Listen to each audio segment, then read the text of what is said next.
தமிழக மக்களை ரசிக்கப்பட்டவங்க 75ல் வந்து பாலச்சந்திரன் இன்ட்ரடியூஸ் பண்ணாங்க. இது வந்து 95ல் வந்து இந்த முத்து படம். இது யார் இந்த ரஜினிகாந்த்? அவன் தலை என்ன, அவன் முடி என்ன, அவன் முகம் என்ன, அவன் பேசுகிற தமிழா என்ன ஒன்றும் புரியல. அந்த படத்தை பொறுத்த வரைக்கும் இந்த படம் மட்டும் சாருக்காகவாவது என்னை நம்பி இவ்வளோ வந்து எதிர்ப்பு பண்ணிக்கிட்டு இருக்காங்க. அவருக்காக இந்த படம் 100 days போகணும், நல்லா போகணும் இந்த படம். அதுக்கப்புறம் நான் வந்து மறுபடியும் பஸ் கண்டக்டர் போனாலும் பரவாயில்லை. பாலச்சந்திரன் சார் வந்து சுதந்திரத்துக்கிட்ட சொல்லி இந்த டென்ஷன் ஒரு 10 அதில் நான் பார்க்குறேன்னு அவருக்கு நல்லா தெரியும், ரொம்ப சென்சிட்டிவ். அவன் நீ ஷூட்டிங் கேன்சல் பண்ணி ஷெட்யூல் பண்ண முடியாது, ரிலேட் பண்ண முடியாது, ஷூட்டிங் கேன்சல் பண்ணி படம் என்ன நோ ப்ராப்ளம் நான் பார்த்துக்கிறேன். என்னுடைய குருநாதர், என்னுடைய ஆசான் கேபி அவர்களே,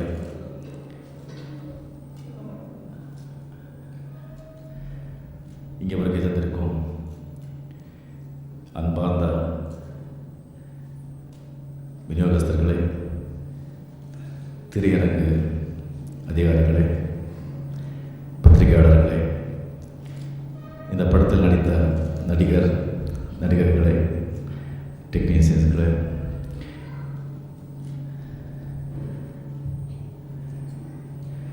இந்த வாழ வைத்த தெய்வங்களான தமிழக மக்களை ரசிக்கப்பட்டவங்க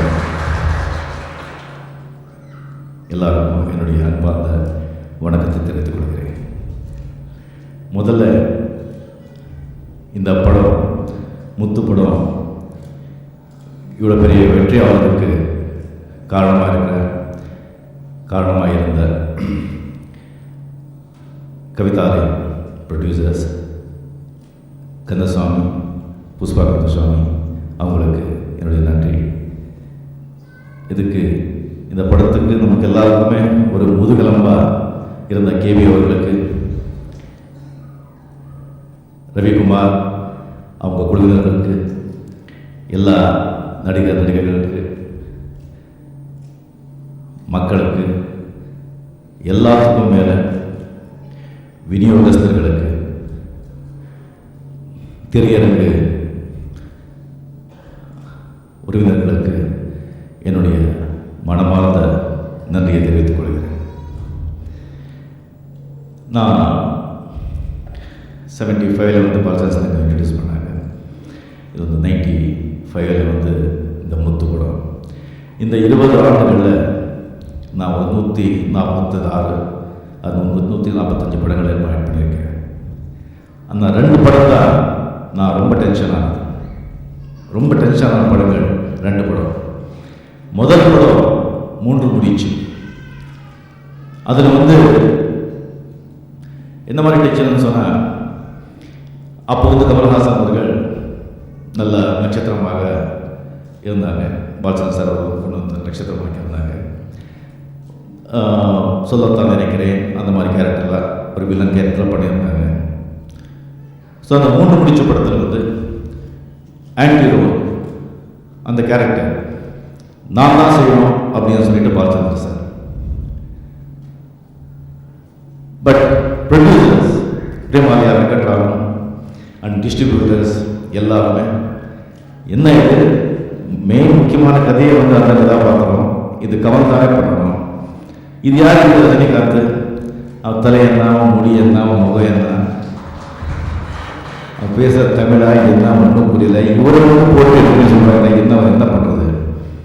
ஸோ எல்லாருமே அது மட்டும் இல்லை, சில பாலச்சந்திரன் சாருடைய நண்பர்கள் கூட ஏன் எதுக்கு வந்து இது பண்ணிடலாமே அப்படின்னு. ஸோ பாலச்சந்திரன் சார் அவர்கள் சொன்னாங்க, நான் கமலை வந்து இன்ட்ரடியூஸ் பண்ணி கொண்டு வந்து ஒரு நட்சத்திரமாக்கிட்டேன். எனக்கு வந்து தமிழ் திரையுலகத்துக்கு ஒரு நல்ல நடிகனை நான் வந்து அறிமுகம் பண்ணணும், அதுதான் என்னுடைய நோக்கம். நீங்கள் ஏன் இந்த படம் போட்டு இந்த படம் சரியாக போகலன்னு சொன்னால், நான் வந்து வேணும் இண்டஸ்ட்ரியை நான் விட்டுடுறேன், நீங்கள் பாருங்கள், இந்த படத்தை பாருங்கள், இதை விட்டுடுங்க, நீங்கள் விட்டுடுங்க இதை பற்றி அப்படின்னு சொல்லி ஒரு சேலஞ்சாக எடுத்து அந்த படத்தை வந்து என்னை போட்டு எடுத்தாங்க. அப்போ நான் தப்பு செய்யும் போதெல்லாம் என்னை வந்து எவ்வளோ திட்டிருக்காங்கன்னு சொன்னால் அந்த மாதிரி இந்த மாதிரி திட்டலை, அடிச்சிருக்காங்க. ஏன்னு சொன்னால் எல்லாரும் வந்து நான் தப்பாக செய்யும்போது புதுத்தில் நானே பார்ப்பேன், சிரிக்கிறாங்க. முதல்ல சொன்னாங்க இவனெல்லாம் போட்டு சரி அனுபவிச்சிட்டோம் அப்படின்னு சொல்லிட்டு.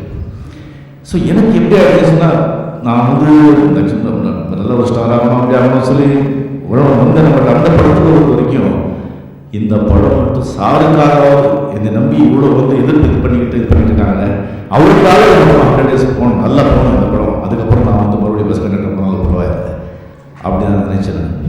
அது மட்டும் இல்லாமல் அப்போ வந்து இப்போ இந்த ஃபெசிலிட்டிஸ் எல்லாம் கிடையாது, கம்ப்யூட்டர் திஸ்டிங் இதெல்லாம் கிடையாது. டப்பிங் வந்து கம்ப்யூட்டர் லூப்பில் வந்து பண்ணணும். 4 வாட்டி டப்பிங் பண்ணி எல்லாம் மறுபடி கேட்டு என் தமிழை ஒரு மாதிரியா இருக்குது, இது சரியில்லை, ஃபுல் பிக்சர் இல்லாமல் வந்திருக்கு, நல்லா ஒரு ஆக்ட் பண்ணியிருக்காங்க, ஆக்ட் பண்ண வச்சுருக்கீங்க, பட் தமிழில் ஒரு மாதிரியா இருக்குது, இது வாய்ஸ் சேஞ்ச் பண்ணிருக்கு. 7 வாட்டி வந்து பாலச்சந்திரன் சார் இல்லை அவன் வாய்ஸே வந்து அதுக்கு படம் அப்படின்னு சொல்லிட்டு அந்த படத்தை வந்து பண்ண சொன்னாங்க. ஸோ அந்த படத்தில் வந்து அவ்வளோ வந்து ஒரு டென்ஷன் ஆகிடுச்சு, அந்த படம் நல்லா போகணும் அப்படின்னு சொல்லி. இப்போ 2வது டென்ஷன் அவர் படம் டைரக்ட் பண்ணல முத்து. இந்த முத்து தான் இந்த 2வது பெரிய ஒரு டென்ஷன். ஃபர்ஸ்ட் என்ன சொன்னா பாஷா, அது வந்து யாருமே மிகப்பெரிய ஒரு சூப்பர் ஹிட் படம். எப்பவுமே ஒரு பெரிய சூப்பர் ஹிட் படம் ஆன பிறகு கொடுத்த பிறகு அதுக்கப்புறம் ஒரு படம் வந்து அவ்வளோ சூப்பர் ஹிட் ஆக ஒரு 95%, அதில் வந்து 60% இருக்கலாம், இல்லை 70% இருக்கலாம், இல்லைன்னா 30% இருக்கலாம். பெரிய சூப்பர் படம் அந்த ஒரு பயம் அதை விட ஒரு சூப்பர் ஹிட் படம் இருக்கு. அதில் வந்துட்டு இதை நம்ம கொடுத்துட்டு இருக்கோம்னு சொல்லி பயன்படுத்துகிறாங்க. நெக்ஸ்ட் வந்து இதை வந்து ஒரு புது சிஸ்டம் இன்ட்ரடியூஸ் பண்ணிடுவோம். அதை வந்து அரங்கு உரிமை வந்து அவங்க பணம் வாங்கிட்டு ஒரு புது சிஸ்டம் இன்ட்ரடியூஸ் பண்ணிடுவோம். ஸோ இதை வந்து சக்ஸஸ் ஆகலன்னு சொல்லலாம். ஸோ இந்த சிஸ்டமே சரியில்லை அப்படின்னு சொல்லிட்டு இதாக ஏன்னா இன்வெஸ்ட்மெண்ட் சொல்லிட்டு இருந்தாங்க, சரிப்பட்டு வராது சரியாக சொல்லிட்டு இருந்தாங்க எல்லாரும். 2வது 3வது இந்த படம் போது சில சம்பவங்கள் எதிர்பாராத போச்சு. ஸோ அந்த டென்ஷன் அந்த இதில் அந்த படம் இதுக்கான நேரம் அந்த மாதிரி டென்ஷனான நேரத்தில் படம் வந்து உண்மையாக சரியில்லாம படம் போடுறது சொன்னாங்க, அதுக்கு வேறு வருவாங்க அப்படிங்கிற ஒரு வேலை. சரி இப்படி இருந்து அந்த டென்ஷன் இருக்கும்போது பாஜக சார் வந்து சுதந்திரத்துக்கிட்ட சொல்லி இந்த டென்ஷன் ஒரு பத்திரிகையில் நான் பார்க்குறேன், அவருக்கு நல்லா தெரியும், ரொம்ப சென்சிட்டிவாக நீ ஷூட்டிங் கேன்சல் விஷயம் அப்போ நம்ம ரிலேட் பண்ண முடியாது, ஷூட்டிங் கேன்சல் பண்ணி பணம் ப்ராப்ளத்தில் பார்த்துக்கிறேன் அப்படின்னு சொல்லி அவர் எப்படி நன்றி சொல்கிறது தெரியாது. அது ஒன்று சொன்னாங்க, இல்லை பரவாயில்ல ஆண்டவருக்கா பார்த்துக்கிறேன் பண்ணிடலாம் அப்படின்னு சொல்லிட்டு நம்ம சாரி சொன்ன மாதிரி இன்னொரு எஸ்பி கொடுத்துறாங்க. அவர் வந்து நான் ஒரு டென்ஷனாக ஸோ அப்படி வந்து எல்லாம் காட்டிக்காம நல்லா சிரிச்சுக்கிட்டு எல்லாரும் வேலை வாங்கிக்கிட்டு ஒரு ரிங் மாஸ்டர் மாதிரி ரொம்ப நாளாக அவங்க இது பண்ணாங்க பற்றி நம்ம சொல்லுவாங்க. ஒரே ஒரு விஷயம் ரொம்ப சொல்லி அவங்ககிட்ட நான் சீக்கிரம் முடிச்சிருச்சு சார். மைசூர் வந்து ஜூனியர் ஆர்டிஸ்ட் கிளைமேக்ஸில் வந்துட்டு ஒரு ஜூனியர் ஆர்டிஸ்ட் வந்து ஒரு கிளைமேக்ஸில் வந்து ஒரு 5 lakhs 5 lakhs ஜூனியர் ஆர்டிஸ்ட் வேணும்னு சொல்லிட்டாங்க. மைசூரில் கூட 5 lakhs கொடுக்குறது.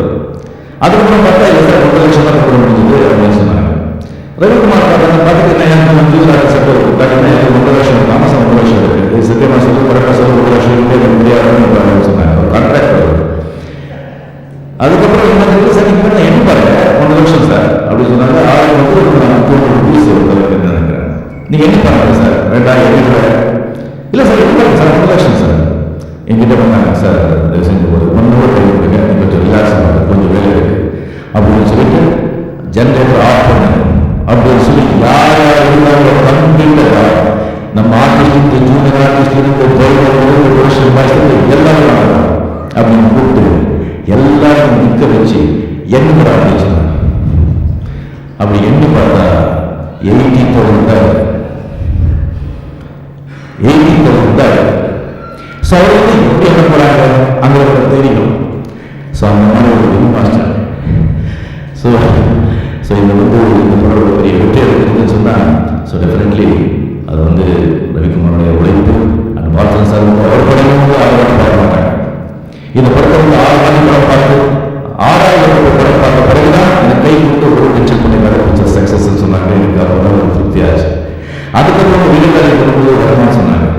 சார் இது வந்து தமிழில் வந்து விதமாக கேட்கும் சார் அப்படின்னு சொன்னாங்க.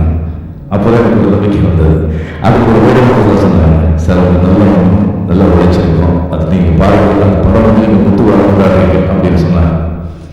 ஸோ நல்லவங்க சொல்கிறது எல்லாமே எப்பவுமே நடக்கும். இன்னொரு விஷயம், முக்கியமான விஷயங்கள் சொல்லிதான். ஏன்னு சொன்னால் இது வந்து ஒரு புது சிஸ்டமும், படத்துக்கு படம் வந்து பெருசாக வந்து போயிட்டே இருந்தால் அது விலை கட்டத்துக்கு முடியவே முடியாது. விலை வந்து எப்போதும் ஒரு ஸ்டாப் பண்ணணும் அப்படின்னு சொல்லி நான் நினச்சிட்டு இந்த பாஷாவில் வந்து நான் ட்ரை பண்ணேன். ஸோ ட்ரை பண்ணி அதை டிஸ்ட்ரிபியூட்டர்ஸ் வந்து அந்த படத்தை வந்து ஒரு லிமிட்டட் பணத்துக்கு நம்ம கொடுத்து பண்ணியிருந்தால் கூட அது நம்ம நினச்ச மாதிரி தியேட்டர்ஸ்க்கு வந்து கொஞ்சம் நிறைய பணம் சொல்லலை. அது தியேட்டருக்கு வந்து கொஞ்சம் நிறைய பணம் வாங்கிட்டாங்க. அதனால நம்ம நினச்ச 100% நடக்கலை. ஸோ அது அப்போவே சொன்னாங்க, நீங்கள் வேண்டாம், நீங்கள் உங்களுக்கு இதெல்லாம் உங்கள் பாட்டுக்கு நீங்கள் ஒரு நிமிஷம் கேளுங்க, நீங்கள் வேலை செய்வீங்க, கேட்டு போய் எல்லாம் பாட்டு முடியாது அப்படின்னு சொன்னாங்க. எனக்கு வந்து கஷ்டம் வந்து எல்லாருமே கஷ்டப்பட்டு ஒரு டென்ஷன் ஆக்கி, டிஸ்ட்ரிபியூட்டர் டென்ஷன் ஆக்கி, எக்ஸிக்யூட்டிவ் டென்ஷன் ஆக்கி, நாமளும் டென்ஷன் ஆகி படம் பண்ணி என்ன பிரயோஜனம், எங்கேயாவது ஒரு கூலி வைக்கணும் அப்படின்னு சொல்லி அதுக்கப்புறம் நான் நினைச்சேன். இது வந்து ஃபர்ஸ்ட் ப்ரொடியூசர், டிஸ்ட்ரிபியூட்டர், எக்ஸிக்யூட்டிவ் வருது. இதை ரிக்வெஸ்ட் பண்ணாங்க எக்ஸிக்யூட்டிவ்ஸ், அவங்களுக்கு பணம் வாங்கிட்டு நம்ம படத்தை எடுத்து அதுக்கப்புறம் இந்த படத்தை இந்த டிஸ்ட்ரிபியூட்டர்ஸ் போட்டு காமிச்சு என்ன சார் படம் இருக்கு, இவ்வளோ இருக்கு, என்ன வேலை நம்பிக்கை இருக்கா. அதுக்கப்புறம் 10 படம் ரிலீஸ் பண்ண யாருக்குமே வந்து டென்ஷன் இருக்காது, யாருக்கும் ஒரு இருக்காது. அப்படின்னு பண்ண பிறகு அது வந்து சொன்னப்போ வந்து சரியாக வராது, சரிப்பட்டு வராது அப்படின்னு சொல்லி சொன்னாங்க. அது கேபி சார் கிட்ட நான் சொல்லும்போது KP sir, Pradeep sir, mister G இவங்கெல்லாம் டிஸ்கஸ் பண்ணி கேபி சார் ரொம்ப சந்தோஷப்பட்டாங்க. எஸ் சார் கரெக்டாக பண்ணலாம் அப்படின்னு. ஸோ இதுக்கு வந்து முக்கியமான நான் சொல்லுறேன் கேபி சார் அவர்களுக்கு அதுக்கப்புறம் ரொம்ப நம்பிக்கை வச்சிருக்கிற எக்ஸிக்யூட்டிவ்ஸ் படம் உருவாக்கி ஒரு 6 months முன்னாடி ஒரு சாதாரண விஷயம் இல்லை. எல்லாத்துக்கும் மேலே டிஸ்ட்ரிபியூட்டர்ஸ் அவங்க வந்து எக்ஸிக்யூட்டிவ்ஸ் கிட்ட ஓகேப்பா ரஜினி படம் ஓகே பண்ணிக்கலாம், எல்லா படமுமே அப்படியே பண்ணிக்கலாமே, அப்படியே பண்ணிக்கலாம் அப்படின்னு சொல்லிட்டு இல்லை அவர் நல்லதுக்காக செய்கிறாங்க, நமக்கு தான் நல்லது. சும்மா கதைகளுக்கு போயிருந்தாங்க சில ஒத்துழைப்பு கொடுத்ததுனால தான் இது வந்து எங்களோட இருக்கு. ஆக ஸோ இவங்க கஷ்டப்பட்டாலும் இந்த கூட்டம் வந்து ஒரு சக்ஸஸ்ஃபுல்லாக இருக்கு. ஸோ ஒரு படத்துக்கே வந்து இந்த மாதிரி ஒரு சிஸ்டம், ஒரு திட்டம் நாம் வந்து பயன்படுத்துறதுக்கு இவ்வளோ நேரம், இத்தனை நல்ல ஆளுங்கள், இத்தனை நல்ல ஒத்துழைப்பு இவ்வளோ தேவைப்படுதுன்னு சொன்னால், ஒரு படத்துக்கே தேவைப்படுதுன்னு சொன்னால்